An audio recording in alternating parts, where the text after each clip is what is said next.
Ever since man walked on the face of the earth, there have been over 15,000 major wars that have killed close to 4 billion people. Though impossible to calculate accurately, it is estimated that since the beginning of our recorded history, the world has known only about 300 years of peace. Each leader in the world desires to find a lasting solution to the issue that has plagued our beautiful planet centuries over centuries. There have been many movements, conferences, organizations and NGOs all over the world that promote the idea of world peace, but peace on earth has continued to be just an aspiration. Khilafat-e-Ahmadiyya is the heavenly institution that was prophesied by the peace-loving Prophet Muhammad sallallahu alaihi wasallam. History has shown that whenever the world suffers disorder and injustice, a spiritually guided man stands up and advises the world on how to achieve peace through the heavenly teachings of Islam. Surur Ahmad was elected as the 5th successor of the promised Messiah alayhi salam. He began his efforts to work for world peace. The platform for peace was set in 2004 when Huzur launched the annual National Peace Symposium. 5 years later, the goal to attain peace was set even higher with the launch of the Ahmadiyya Muslim Prize for the Advancement of Peace in 2009.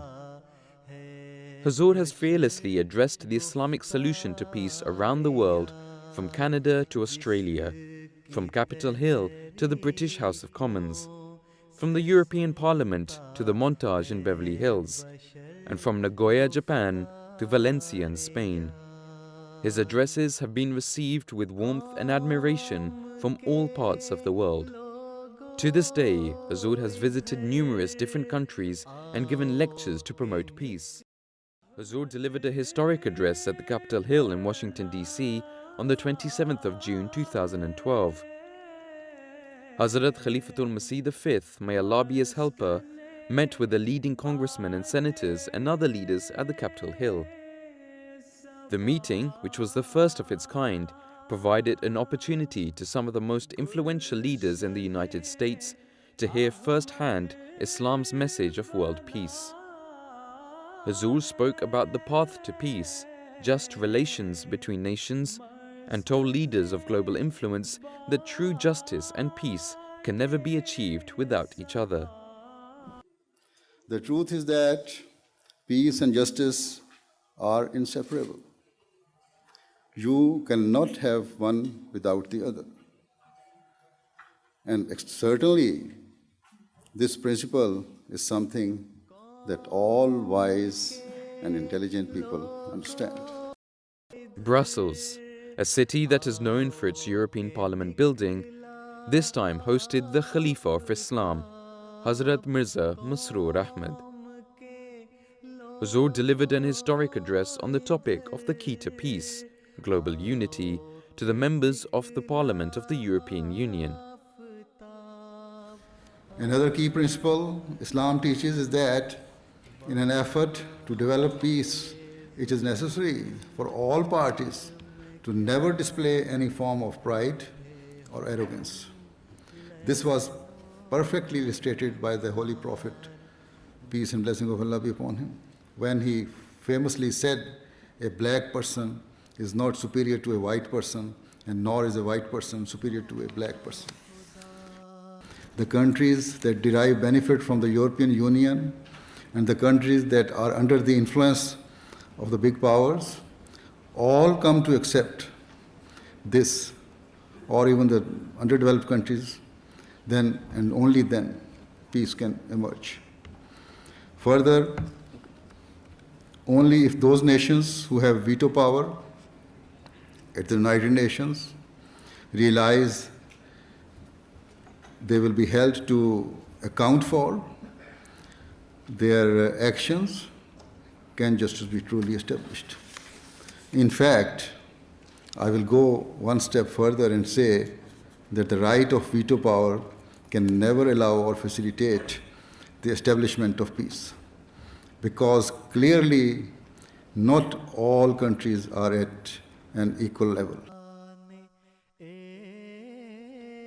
On May the 11th, 2013, Huzur was welcomed by various leaders at the prestigious Montage Hotel in Beverly Hills, a venue famous for hosting heads of state and high-ranking political officials. Upon arrival, Huzur addressed about a dozen media outlets in a 30-minute press conference on a range of global issues. He then participated in a group meeting with prominent political officials that included Lieutenant Governor of California, Gavin Newsom, Chief of the Police for the City of Los Angeles, and 4 other elected members of Congress.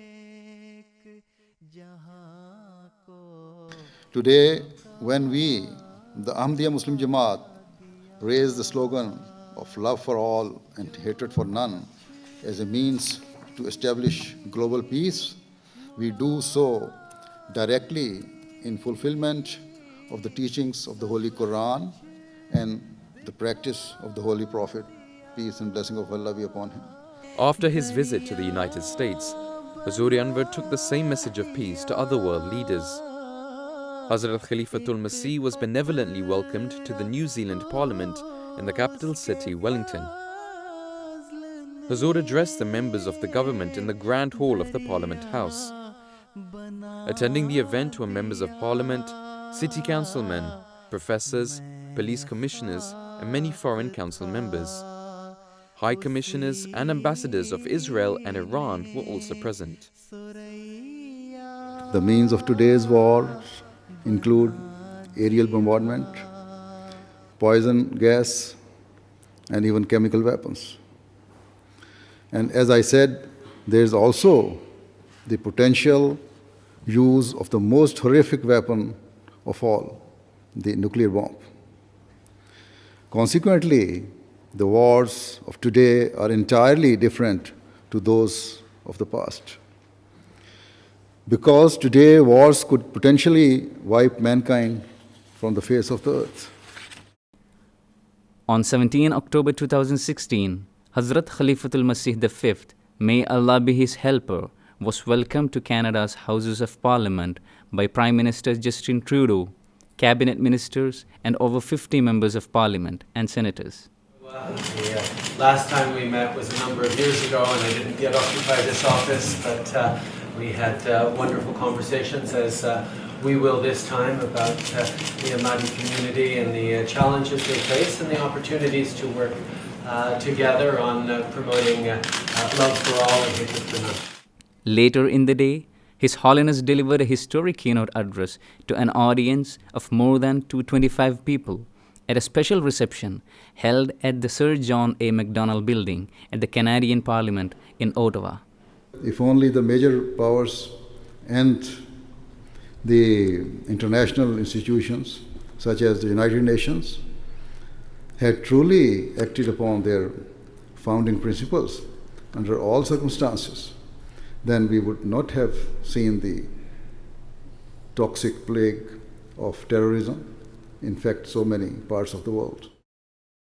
The United Nations must also play its role in establishing peace in the world, unencumbered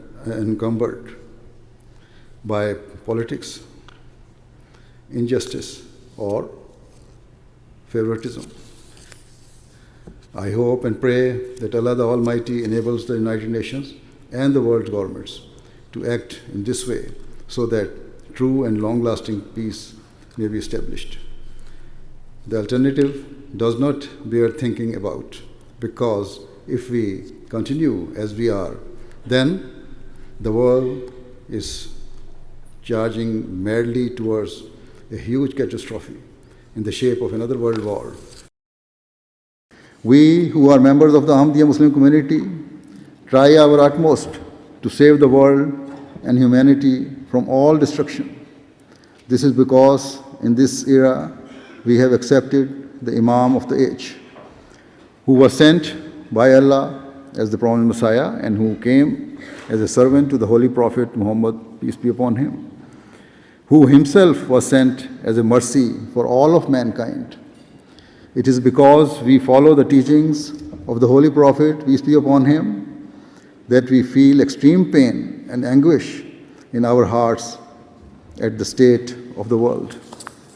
And it is that pain which drives us in our efforts to try and save humanity from destruction and suffering. Therefore, I and all other Ahmadi Muslims are striving to fulfill our responsibilities towards achieving peace in the world. Promoting religious freedom is an essential building block for peace and stability here and throughout the world.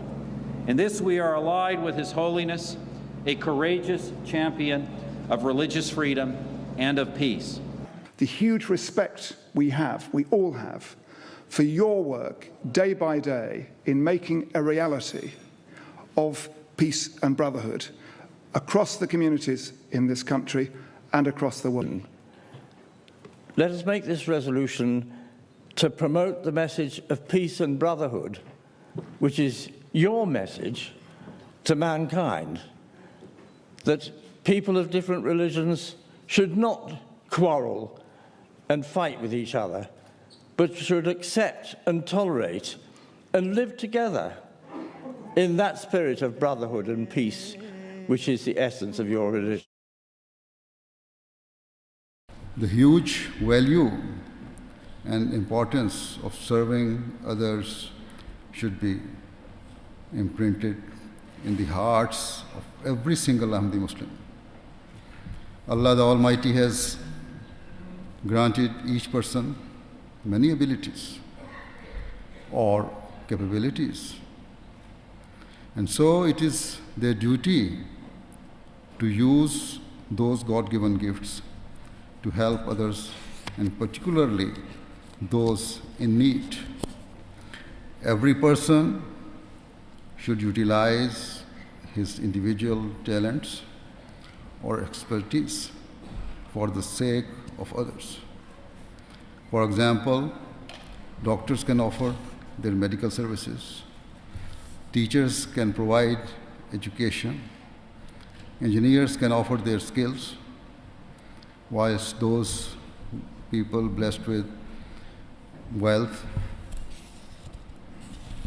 can and should utilize it for the sake of others and should be ready to accept any form of discomfort, hardship, or sacrifice for the sake of giving ease and comfort to those who are in need or who have been deprived in any way.